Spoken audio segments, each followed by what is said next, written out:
Very truly, I tell you, anyone who does not enter the sheepfold by the gate, but climbs in by another way, is a thief and a bandit. The one who enters by the gate is the shepherd of the sheep. The gatekeeper opens the gate for him, and the sheep hear his voice. He calls his own sheep by name and leads them out. When he has brought out all his own, he goes ahead of them, and the sheep follow him because they know his voice. They will not follow a stranger, but they will run from him because they do not know the voice of strangers. I am the good shepherd. I know my own, and my own know me.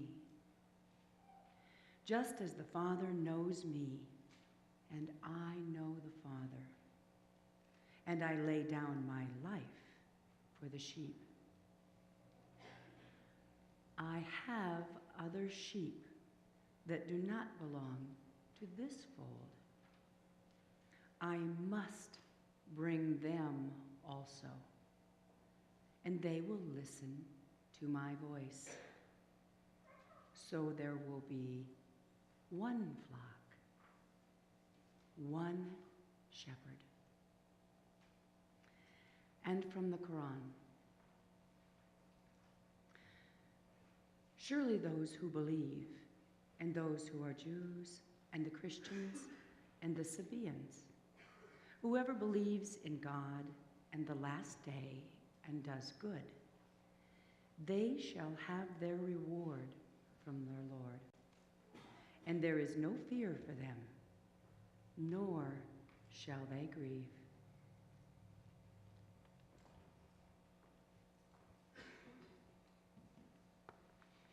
And may the words of my mouth and the meditations of our hearts be acceptable in thy sight, O Lord, our strength and our Redeemer.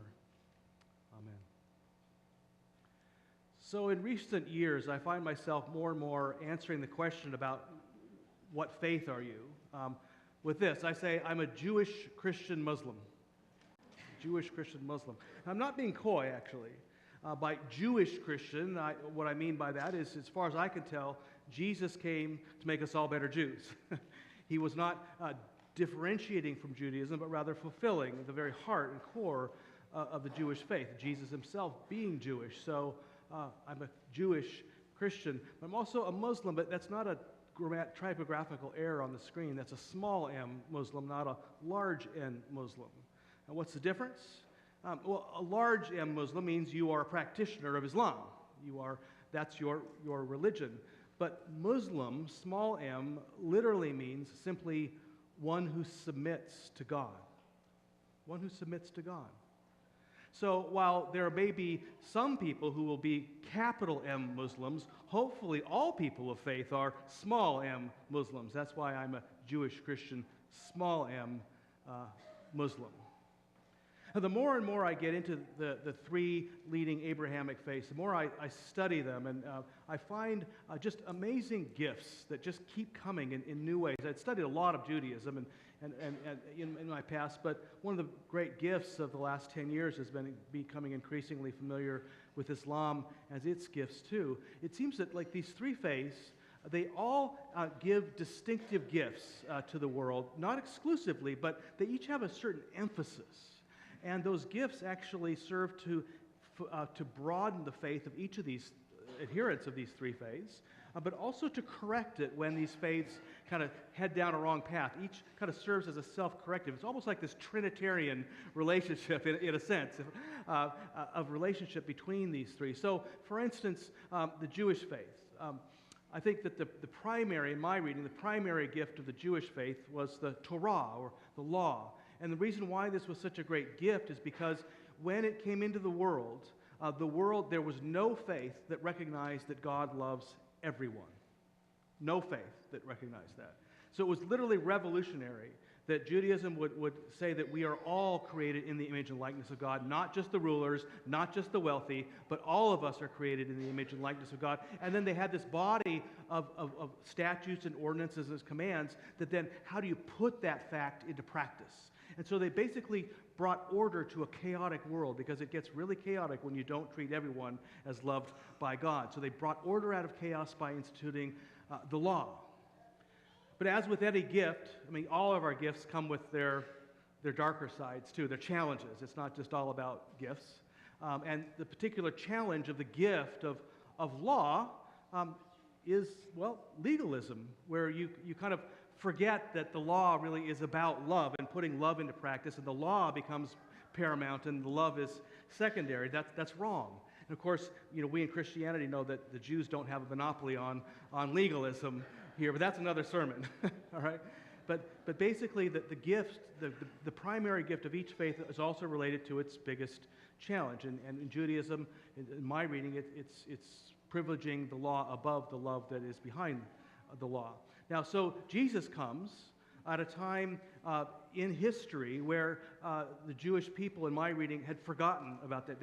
It devolved into a legalistic thing. They weren't always legalistic, but in the time that Jesus came, it was heavily legalistic. So Jesus comes then as a corrective to that, to say, hey, remember, it's all about love. It's about a God who loves every person, regardless, actually, even of whether they are following the law or not. That God actually privileges relationship over perfection. And the reason why God privileges relationship over perfection is because of something called grace, which is the primary gift of Christianity, in my reading, is grace. We're not exclusive on the grace department. Grace was very much known in Judaism, but this was the particular emphasis. Like, if you're going to be legalistic and say the only way you can be loved by God is to follow the rules, Jesus says, no, there's grace that covers it. So God's perfection makes up for our lack of perfection. God's imagination makes up for our lack of imagination. These kind of things come to us through grace. It's a great, beautiful gift of Christianity. Makes me wonder why so many Christians aren't putting on a very gracious face these days, but that's another sermon too. See, the difficulty with Christianity, though, and our emphasis on grace, probably the biggest kind of Achilles heel of it, then the darker side, is, if you think that God loves you no matter what you do, no matter how you are, it can lead to a sense, if you're not careful, of what we call libertinism. And I'm not just talking about like the sex, drugs, and rock and roll kind of libertinism. I mean, that's one thing, but what really concerns me, like especially in America today, I mean, I think that libertinism is just rampant in our society, and I'm not so much worried about the sex, drugs, and rock and roll as I am the libertinism that basically says, I can not care about the poor, I can not care about the most vulnerable in our society. I can treat the earth as a dumping ground, and I can be as greedy as I want, and as God will still love me and affirm my path. That's the kind of libertinism that makes the other kind look like child's play. So, what's the gift of Islam, in all this? You may wonder. Well, just as Christianity comes to kind of as a corrective to legalism, and Judaism came as a corrective to the chaos and failure to see that all people are loved, Islam comes and as a corrective to that libertinism that Christianity can fall into. In fact, it came during a time when it was kind of like anything goes and God doesn't care, blah, blah, blah. And so Islam comes to remind us that there is no true freedom. Libertinism is not freedom, it's enslaving. That the only route to true freedom is submission to God. Submission to God. In fact, the word Muslim, as we just learned, right, literally means one who submits to God. Muslim literally means that. These three words actually are all related. They're all part of the Semitic language of Arabic, and so Semitic languages all come from words that had three consonants in them as a root. So in this one, it comes from the root SLM in English, SLM. You see SLM in every single one of these words. That means they're all related to each other, just like in Hebrew. They're also related that way. But Muslim means one who submits, though Islam, the religion of Islam, literally means to surrender without compulsion to God. And that's important, to surrender freely, without compulsion to God. And then salam, which is the root of both of those words, that SLM, means peace or wholeness, just like the Hebrew SLM, shalom, is about peace and wholeness. Therefore, if you want to ask, well, what is a Muslim with a capital M? A Muslim is one who submits to God by practicing surrender without compulsion to God in order to achieve peace and wholeness for themselves and for the world. That's what it means to be a Muslim with a capital M. You see how we might have some relationship, there. And they might have some things to teach us as Christians. Each faith seems to be kind of as a way of gifting the other with a correction to their own dark side. So Judaism, again, corrects the chaos, the failing to recognize that all people are loved. Christianity corrects the legalism, brings it back into the love as the primary through grace. And then Islam comes and reminds Christians that it's not all about just doing whatever the heck you want, that if you make yourself the ultimate authority, or if you make the particular arbitrary choices of your particular culture the authority, or a political leader, or even a spiritual leader your ultimate authority, you will be enslaved by the very ones you serve. That the only route to true freedom is through submission to the ultimate authority of God. You may hear that phrase, Allahu Akbar, from Muslims. Now, those of us who watch the television news, that sometimes makes us nervous. We hear, extremists, shouting that. But actually, at its core, it is a most beautiful term. It simply means God is great, or the highest authority. It's a reminder that God is our highest authority, so don't be enslaved by all the cheaper stuff. That this is the route of freedom, is here. That we should not then put ourselves in the place of God. That the universe revolves around God, not God around us or the universe. So I've often wondered if our Christian brothers and sisters, it seems that we have a lot of kind of laxity in our faith sometimes, and just kind of do whatever we want. And I've often counseled people that it's great to be Christian, but if you're going to be a lazy Christian, it's probably better to be Muslim because they don't put up with that stuff. They're going to say no. You need to be submission to this highest authority, and here's some ways to do that. Now, of course, we're all familiar. Then every path has its own darker side, and so does Islam. They're not immune from that. If you're going to talk about submission to God, sometimes, if you're not careful, that can start to be equated slowly with submission to, for instance, a political or religious leader, or submission to God as defined by a certain cultural understanding of what that means. And so that becomes dangerous and starts to corrupt the faith there. So both Islam, if it emphasized more submission through some leader's interpretation or what have you, or Christianity, if it emphasizes grace to the expense of living according to God's ways, they both tend to break down society when that becomes the dominant thing. And so we find example after example of Christians and Muslims, doing these very things. And so it's interesting that when either Christianity or Islam tends to break down society this way and create chaos, we go back to square one. What brings you out of chaos? It's law. We go back to Judaism and say, hey, they have something to teach us here.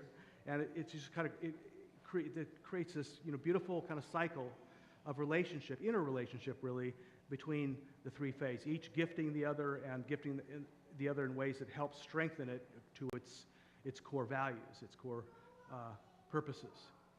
Now, one of the ways that Islam practices that submission to God in very concrete ways is through what is called the Salat prayer. That's bowing down, literally, physically, unless you're physically unable, you are commanded in Islam to bow down and pray 5 times a day. 5 times a day as an act of submission to God. Now, we modern American Christians have, we got to get the willies when we talk about either submission or bowing down, and we don't do a lot of bowing here at Countryside Church, right? We don't even do kneeling like the Catholics do, right? You're going to bow down. I mean, we kind of think of bowing down to some god with anger management issues or something that says, hey, you bow or you'll have hell to pay. Or we think about bowing down before a king or a tyrant, and or submitting to your husband, or whatever it is, these corruptions of what it means to truly submit to God. But really, the heart of the way the Islamic practice works, submitting to God is, if you're bowing your head, what you're doing is you're making yourself most vulnerable. If you bow your head before a human being, you have to have a lot of trust that they're not going to, they're not going to do you harm, right? Because you have just made yourself the most vulnerable you possibly can before another person. Well, this is what they do to God. They say, I trust you. I trust you to love me, not harm me. To put more in kind of more Christian understanding, we might say it's like saying, I put my life in the palm of your hand. 5 times a day, they say to God, I put my life in the palm of your hand. I trust you to nurture me, not crush me. Right? And it's also a sign of respect. It's to say, God, you are the highest authority. Not a political leader, not a religious leader, not a culturally derived value, but you are the highest authority. My life revolves around you, and it is through submission to you that I become free. You can also translate that into more Christian language. Our own scriptures teach us that God literally is love. God is love. And so what is happening here is we're saying, Muslims are saying literally 5 times a day, I submit myself to love, to your love. There's this great quote from the poet Rilke, who's talking about the biblical figures that used to struggle with God, and he ends his poem by saying this. He says, winning does not tempt that man. Winning does not tempt that man. This is how he grows, by being defeated decisively by constantly greater beings. That's what the heart of that practice of bowing, submitting 5 times a day is in Islam. Is saying, God, if there is any difference between me and love, love wins. I want to be defeated over and over and over again by love.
and from Isaiah. For a child has been born for us, a son given to us. Authority rests upon his shoulders, and he is named Wonderful Counselor, Mighty God, Everlasting Father, Prince of Peace. And again from the Quran. He is Allah, other than whom there is no deity, the sovereign, the pure, the perfection, the bestower of faith, the overseer, the exalted in might, the compeller, the superior. Exalted is Allah above whatever they associate with him. He is Allah, the creator, the inventor, the fashioner. To him belong the best names. Whatever is in the heavens and earth is exalting him, and he is the exalted in might, the wise.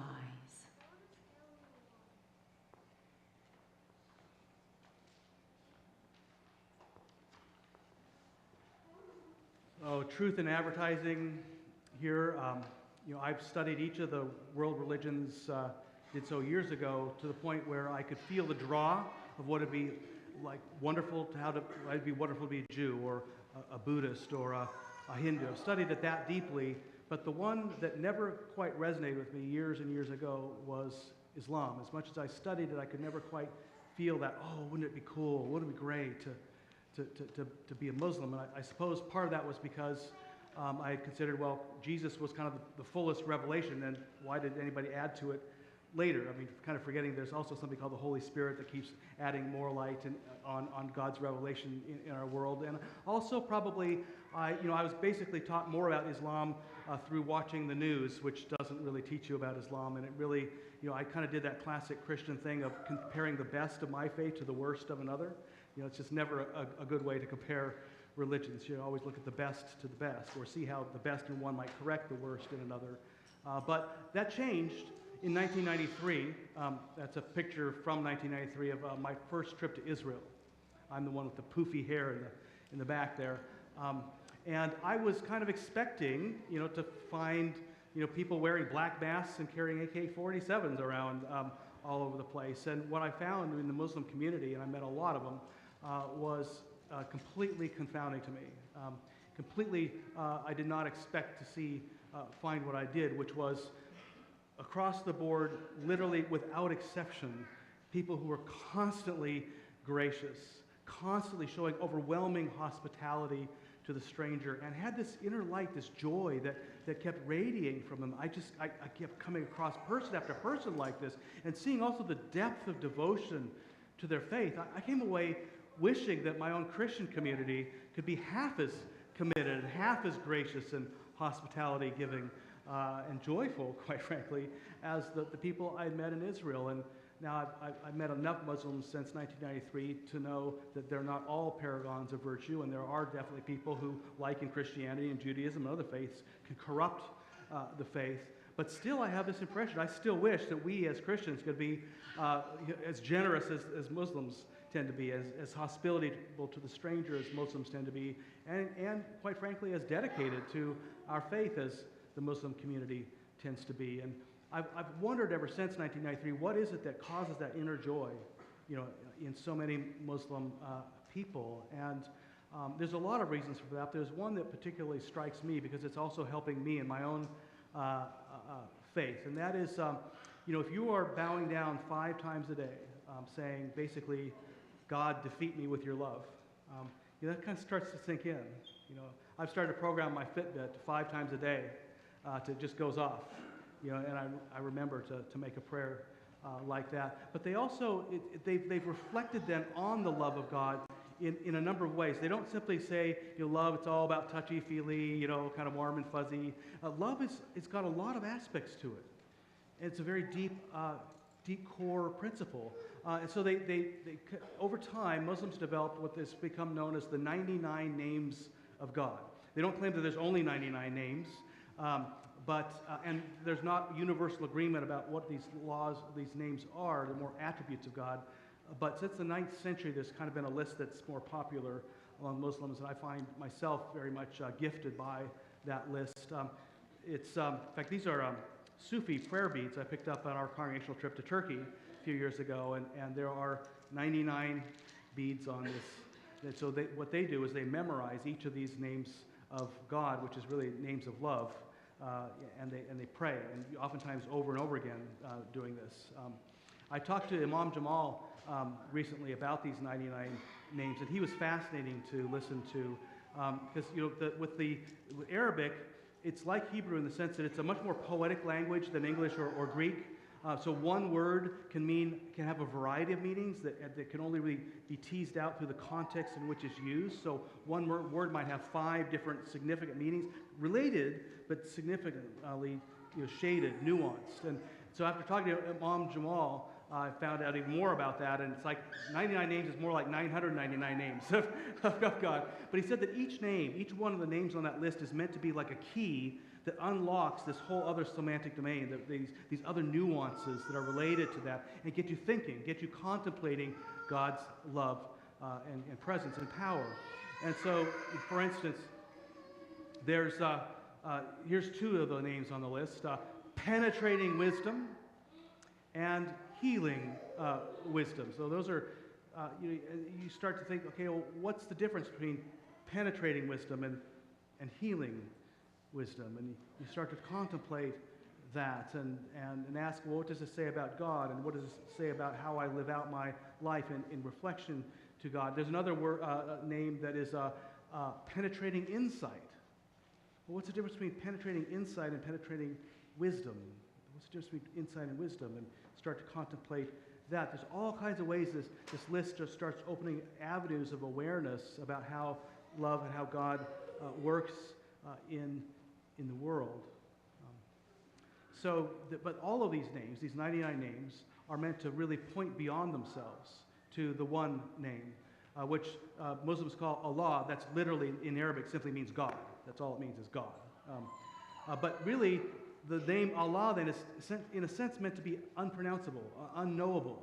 It's kind of like the Hebrew. They don't pronounce the name of God, right? It's because that's not really, you can't know God through God's name. That's why they have, so like the relationship in these beads, it's kind of like they've got 99 beads and there's a cord running through all the beads. So the cord is the name of God, and the beads are it's what brings all the beads together. That's how they're related. So I'm going to I want to close this by giving you an opportunity to kind of feel some of these names. We don't have enough time to go through 99 names of God, but how about we start with 50 of those, and we're going to hear each one of these names. Tracy's going to read them. I'm going to play some singing bowls that we use at the 8 o'clock experimental service, and just see how these names resonate with you. You know, if you find yourself resonating with all the names, you just might be Muslim. But I think you also might find you just might be Jewish, or you just might be Christian, or like me, you might just be a Jewish, Christian, small m, Muslim.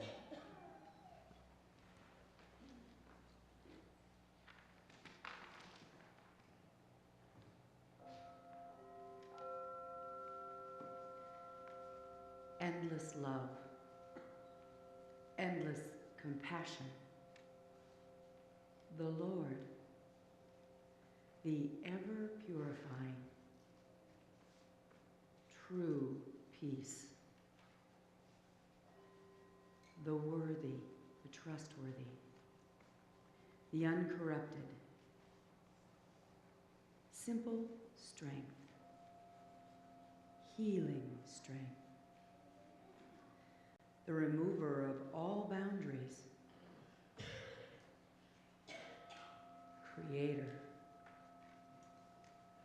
the ever-differentiating, the ever-joining, Redeemer, overwhelming power, Sustainer, the ever-blessing, the opener, the all-knowing, the restrainer, the expander, the one who makes low, the one who raises high, the source of self-worth, the source of selflessness,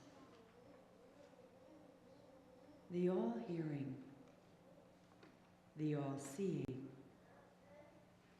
penetrating wisdom, the just, the kind, penetrating insight, the gentle, the incarnate, the all-forgiving, the all-giving, the glorious, the boundless, the protector, the nourisher, the reckoner, all-penetrating power, inexhaustible generosity, the watchful, the one who answers all prayers, the all-embracing, healing wisdom, intimate affection, unexpected abundance, the resurrector, the witness.